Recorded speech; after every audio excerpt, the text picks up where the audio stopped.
I figured it out. I figured it out, ladies and gentlemen, after bowl season ends.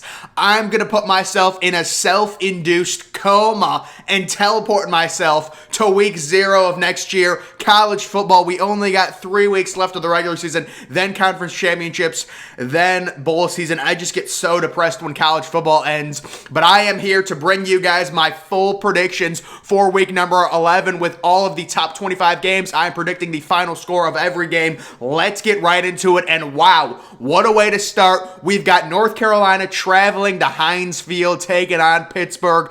Pitt coming off that impressive win. This is going to be a high-scoring game, Thursday night, 7:30 game. I've got it at 49-37. Is North Carolina the most fun team in college football? Maybe. I mean, they're obviously not the most best team, but every game involving North Carolina, it seems like it's going to be a complete shootout. Sam Howell is a really fun quarterback to watch. I understand, North Carolina didn't have the season that they wanted to have, but they're still a really fun team to watch because they're bad on defense and good on offense, and Pittsburgh's kind of the same. A lot of points are going to be scored here. Kenny Pickett, they may have lost to Miami a few weeks ago at home. That was a bad loss, but Kenny Pickett's like, look, Kenny Pickett wants to go, he wants to go to New York. He wants to be involved in the Heisman ceremony. He's putting up great numbers. He's got another great chance against a subpar defense. I love this game. I love Pitt to win this game, 49-37. High-scoring game. We've got an interesting Friday game. I'm sure Cincinnati fans aren't too happy about this one. Random 6 o'clock game. Cincinnati, they've struggled recently, taking on South Florida, who is horrific this year, and I think Cincinnati gets the job done 42-14. Again, a weird Friday night game, 6 o'clock start. It's not even like it's 7 o'clock or 7:30. It's a 6 o'clock start time. Very odd. I'll take Cincinnati in this one. Cincy, that's 3 straight performances. They've been subpar. At this point, you're just looking to stay undefeated and hope a lot of chaos happens. You need Alabama to lose so 2 SEC teams don't get in. You need Oregon to lose so the Pac-12 is eliminated. Cincinnati fans know what they need at this point. They've been, but these performances like against Tulsa, you got College Game Day going there. You got to hammer Tulsa. They're not doing it. I think they go to South Florida and say, you know what? We're sick of playing around with these American teams. We're going to blow out South Florida. South Florida's a bad team this year. Cincinnati needs to win this game. I think they get it done. Now on to the Saturday slate. We've got New Mexico State. Oh, yes. New Mexico State heading to Tuscaloosa to take on Alabama. New Mexico State, one of the worst FBS teams in college football. Not the worst, though. I think it's pretty clear at this point. UMass is the worst FBS team, but this is a noon game, so that's 11 a.m. Central there in Tuscaloosa, and I've got Alabama winning 52-5. Listen, New Mexico State says, you know what? Alabama, it's going to be a tough opponent. It's going to be a tough game, but we're going to get a safety towards the end. I like New Mexico State to get a safety. 52-5 there. Alabama, Bryce Young only plays the first half. They basically sleepwalk through the game. They're probably up 42-0 at the half, and then the backups play the entire second half and just run the clock out. 52-5, the final score there. Another noon game. Oh my, this is a great game. Huge matchup in the Big Ten. Michigan traveling to State College and taking on Penn State. This is normally Penn State's whiteout game, but they, used their whiteout game on Auburn earlier this year, so this is not a whiteout game.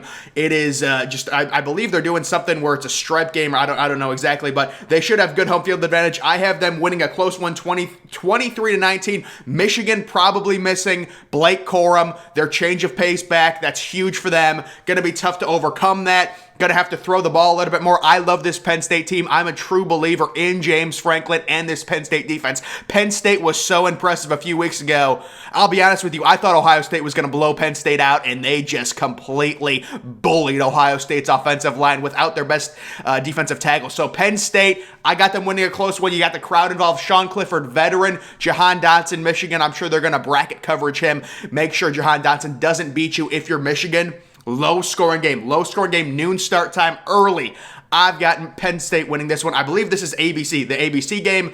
Another noon game. So this is a big noon game. Oklahoma at Baylor. And I have Oklahoma winning this one 36-24. I've never been high on Baylor. They lost last week, which really took the sting out of this game.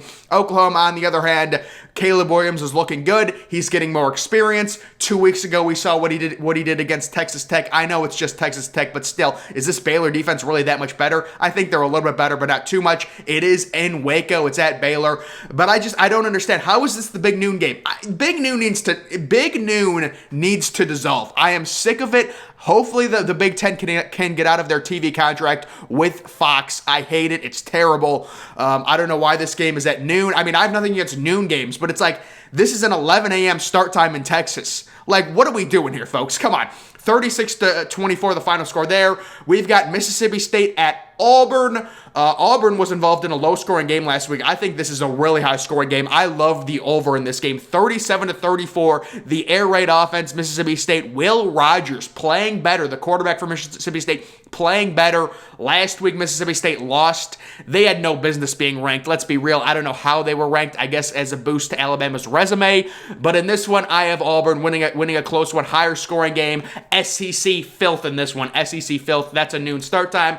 We've got Northwestern traveling to Madison and taking on Wisconsin. Wisconsin on a complete roll right now. This is another 11 a.m. Central start time there in Wisconsin.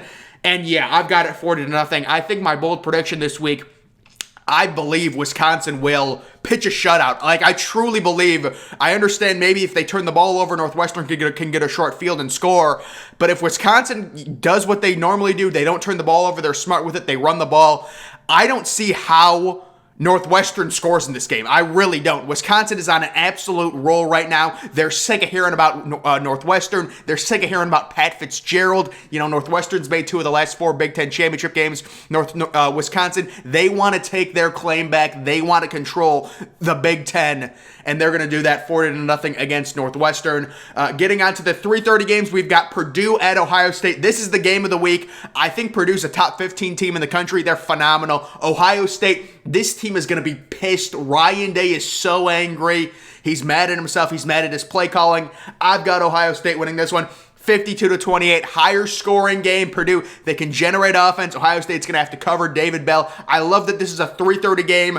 There's nothing better than a 3:30, mid-afternoon game in November. The first half, is in daylight. The second half's completely in the dark. It's so beautiful. I'm thinking there's going to be some flurries in this game. So there's the weather report out in Columbus right now. It's looking like we're going to get some snow in the second half. This is the best game of the day, guys. You're not going to want to miss this game. I think Ohio State gets back on track offensively. And the run game, this is game TreVeyon Henderson. I'm expecting over 200 rushing yards for him in this one. Going to be a phenomenal matchup. Purdue will probably be ranked right around 20th in the upcoming college football playoff poll on Tuesday night, but I think they're a potentially top 15, top 10 team. They easily beat Michigan State last week. That was phenomenal. Their quarterback, O'Connor, over 500 passing yards. David Bell, it's ridiculous. This is a great game. Ohio State winning it. Moving on, we've got another 3:30 matchup. It is Georgia taking on Tennessee. Tennessee, they've been scoring some points, haven't they? I've got Georgia winning this one 38-17. And it is risky at this point to give a team that's facing Georgia 17 points. It's risky. Georgia is not allowing a single thing. It's like at some point they're going to have to allow a few touchdowns in a game, right? I'm thinking it's this week. Hayden Hooker's been phenomenal for Tennessee. Huge win they had last week. 45 points put up on the board. This is a good Tennessee offense. I think they're able to get a few touchdowns. They're at home. You would maybe even if it's garbage time. Georgia, the defense is so it's so unbelievable. And Georgia's really the only team in the country that isn't having any bad games. We saw Alabama struggle last week. We saw Ohio State struggle. Cincinnati's been struggling the last few weeks. These teams are struggling. You're seeing teams in the top 10 lose. Georgia, the defense, they're just allowing 5 points. They're allowing 6 points a game. That's what they do. So it's like, how can you have a close game if you're allowing 1 touchdown per game? They're average giving up like 6 points a game. It's ridiculous. I've got them, maybe Tennessee's able to get a few touchdowns late. 38-17. That's the 3:30 CBS game, I believe. The 3:30 CBS game. Oh, I love this. Look at these logos. These logos look so sexy. On the left, that is Southern Miss traveling to the University of Texas San Antonio, UTSA. I believe UTSA will be ranked by the committee this week after their impressive performance. They are still undefeated, and I have UTSA getting a very easy win. 3:30 game, 51-18. Southern Miss is terrible. If you guys don't know, UTSA, I believe, is like 33-point favorites in this game, so it's not going to be close if you guys aren't familiar with UTSA. I love these two birds. They're great logos, aren't they? They are looking sexy, but I have UTSA winning that one. We've got Minnesota traveling to Iowa. And oh my goodness, points are going to be at a premium in this one. I have it at 24-7. This could be another one where like Minnesota, they're going to struggle to score. Minnesota is going to struggle to score. They were ranked by the committee randomly. Nobody really expected Minnesota to be ranked 20th. And then they rewarded the committee by losing to Illinois at home. But Minnesota, they've been dealing with injuries at their running back position ever since week 1. They're on like their third or fourth string running back. They cannot generate offense. You go to Iowa, and to me, Iowa, I got them at 24 points. I think two of those touchdowns come off of short fields generated from an interception or a fumble recovery. Like that's how teams are going to score in the Big Ten. That's how teams score. These two teams, they're not scoring. I think the over/under in this game is like 37. I would probably take the under, but it's risky. It's a low number. I know it's risky. That's a 3:30 game there. Moving on, a 4 o'clock game. This is the 4 o'clock Fox game, I believe. It is Maryland traveling to East Lansing and Michigan State coming off that loss. Probably going to be ranked somewhere around 7th by the committee, I'm guessing. I've got Michigan State winning this one closer than expected, 34-27. This could be a huge Kenneth Walker game. Maryland, not the greatest defense. Kenneth Walker coming into this week, clearly leading the Heisman race.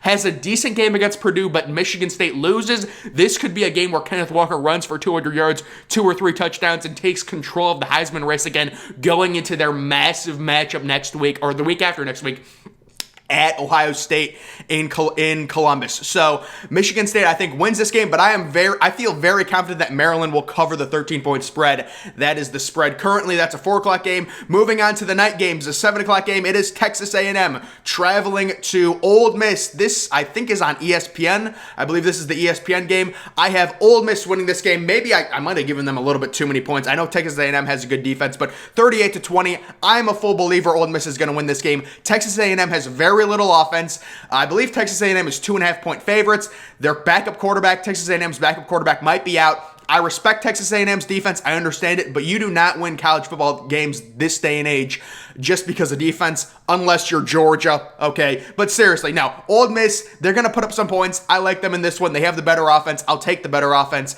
I like them. Maybe not 38. I don't know. I might have been, I don't know what I was doing, maybe like 31-20. Let's be real there. 38's a lot. Another 7 o'clock game. It is New Mexico taking on Fresno State. Fresno State coming off that disappointing loss. They're not going to be ranked by the committee. I don't even know why I added this game on here. But if you guys want to see, 44-30, I've got Fresno State winning, more of a shootout game, getting back on track. I believe Fresno State is around 23-point favorites in this game, so I like New Mexico, this is just New Mexico, not New Mexico State. I like New Mexico to cover the spread there, and then the overhead on that one as well. We've got Kentucky traveling to Vanderbilt, the second worst team in Power 5. Vanderbilt, I've got this game at 42-9. I think Vandy gets 3 field goals. I like Kentucky to win this game very easily. Kentucky should be able to cover the 21-point spread. I like that 7 o'clock game. Kentucky coming off that loss last week. They're going to want to get it back on track. They can throw the ball around. They have the potential to score against a bad Vandy defense. I've got them winning this one 42-9. On to the 7:30 games. We got NC State traveling to Wake Forest. Wake Forest coming off that tough, close shootout loss to North Carolina. NC State is a team. Listen, NC State's saying we've been disrespected. This NC State team, they've been disrespected all year. They were only 3-point favorites at Florida State. They feel disrespected, but I do have Wake Forest winning this game 43-24. Sam Hartman, very weird game for Sam Hartman this past weekend against North Carolina. He threw for a ton of yards, but he was only 25 of 51, which is under 50% completion percentage. Really inefficient there, but he threw for a lot of yards. I don't know. This Wake Forest offense is still really good. NC State, am I underrating NC State? NC State, let's see if they can prove me wrong. I'll be interested. Maybe they keep it close, keep it low scoring. If you're NC State, run the ball, keep the ball out of Sam Hartman's hands. We'll see if he's able to do that. 7:30 primetime start. This game may be on the ACC network. I'm not no, actually, you know what? I actually think the Clemson-UConn game is on the ACC network at this time. We've got Notre Dame traveling to Virginia in a fun prime time 7:30 matchup on ABC. If Brendan Armstrong plays, watch out for the upset. I've got Virginia winning this one over Notre Dame. This Notre Dame team wants to make the college football playoff. They say, listen, we don't care about the 13th data point. We're really sick of it. We're tired of seeing teams like Alabama constantly make the playoff. This Notre Dame team, they're focused on the playoff. But ladies and gentlemen, Brennan Armstrong, he leads the nation in passing. We'll see if he's healthy. He has a rib injury or something. Hopefully he's healthy by this game. If Brennan Armstrong plays, this game is must-see TV. It's going to be so close. I think the spread right now is Notre Dame as 5-point favorites. I believe the Brennan Armstrong injury is affecting that spread. If Brennan Armstrong was 100% healthy, this is probably a pick'em. And I've been doubting Notre Dame all year. Can they continue to do this? They're fighting for a New Year's Six bowl. They're saying, listen, we don't just want a New Year's Six bowl. We want the playoff. We'll see what happens. I'll take Brennan Armstrong at home in a primetime spot. That's an aerial assault type offense. They sling the rock around like crazy. 35-31. 8 o'clock matchup, it is TCU coming off their big upset win, taking on Oklahoma State. And I've got Oklahoma State closer than expected. Ooh, 28-24 TCU. They played hard last week. First week without Gary Patterson. Big win, I believe, over Baylor. This week at Oklahoma State. Oklahoma State is saying, listen, we're tired of being disrespected. You know, I have disrespected Oklahoma State this year. They come out last week and they completely shut down West Virginia. Very impressive. They get that win 24-3. I see them winning here closer than expected. I believe they're 13-point favorites. I don't think they cover that spread, but they do get the win. Now we're on to the night games in Eugene, Oregon. It is Washington State and Oregon. Oregon probably going to be ranked third in the upcoming college football playoff poll with Michigan State losing. I've got Oregon in a close, low-scoring game. I love the under in this game, 26-17 Oregon. They want to run the ball. Anthony Brown, you don't want to put it in harm's way. They're telling him right now, be a game manager. Washington State, decent team, but I've got Oregon in this one, 26-17. That is a 10:30 late night affair, very late game. And then we've got another 10:30 game. It is the Wolfpack of Nevada heading out to take on San Diego State, the Aztecs. And I have Carson Strong getting the upset, 31-24. Listen, Carson Strong was shut down last week by San Jose State, who has one of the best defenses in college football. But this week he comes back. He gets a big ranked win on the road. I believe San Diego State is only a 2-point favorite in this game. I like Nevada, the Wolfpack, to pull off the upset. And if they get this win, they could be ranked. Honestly, they really could be. They only have 2 losses right now, I believe, after that close win against San Jose State. So this is a huge game for Nevada. Huge program changer, folks. Program changer. Those are all the ranked matchup. Those are all my predictions on the ranked matchups for week number 11, guys. Make sure you're following me on Twitter. Link to that's always in the description. I'm, of course, the Depressed Ginger. Thank you for watching.